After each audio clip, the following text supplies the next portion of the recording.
నాకు birthday celebrations అంటే ఇష్టం ఉండదు. ఎందుకంటే ఎవరైనా బర్త్డే విషెస్ చెప్తే నా ఏజ్ నాకు గుర్తుకు వస్తుంది. ఇంత ఏజ్ వచ్చినా ఏం సాధించలేకపోయారు అనిపిస్తుంది. అయినా ప్రజెంట్ బర్త్డేస్ ఎలా ఉన్నాయి. 100 రూపీస్ కేక్ కట్ చేసి 1000 రూపీస్ పార్టీ అడుగుతారు. ఒకటి చెప్తా విను. నీ బర్త్డే రోజు నీకు తెలియని వ్యక్తి నీ ఫోటోని సోషల్ మీడియాలో అప్లోడ్ చేస్తాడు. అప్పుడు నీకు ఒక ఐడెంటిటీ వచ్చినట్లే. కానీ నువ్వేం చేస్తావంటే నీ బర్త్డేని నువ్వే ప్రమోట్ చేసుకుంటావు. నీ కాంటాక్ట్లో 100 మంది ఫ్రెండ్స్ ఉంటే ఒక్కడు నీ ఫోటోని స్టేటస్ పెడతాడు. దాన్ని స్క్రీన్ షాట్ తీసి నువ్వు ఇన్స్టాలో వాట్సాప్లో పెడతావు.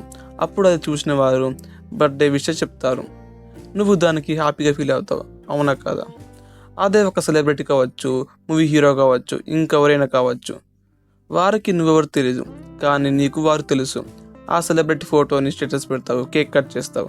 చూశావా నీ బర్త్డేకి ఒక సక్సెస్ఫుల్ పర్సన్ ఎంత డిఫరెన్స్ ఉందో. ఇంకోసారి బర్త్డే కేక్ కట్ చేసేటప్పుడు ఒక్కసారి నిన్ను నువ్వు ప్రశ్నించుకో. లాస్ట్ 365 డేస్ నేనేం చేశాను అని సెలబ్రేషన్ చేసుకో. ఏదైనా నేర్చుకున్నప్పుడు, చేసినప్పుడు, ఎగ్జామ్ ఫెయిల్ అయ్యావు, బ్యాక్లాగ్స్ పాస్ అయ్యావు, సో పార్టీ చేసుకో. ఎందుకంటే ఫెయిల్ అయ్యి పాస్ అయ్యావు కాబట్టి. అంతేకాని నేను ఈరోజు పుట్టాను అని సెలబ్రేషన్ ఏంటి bro? Don't feel. It's my point of view. Thank you for watching.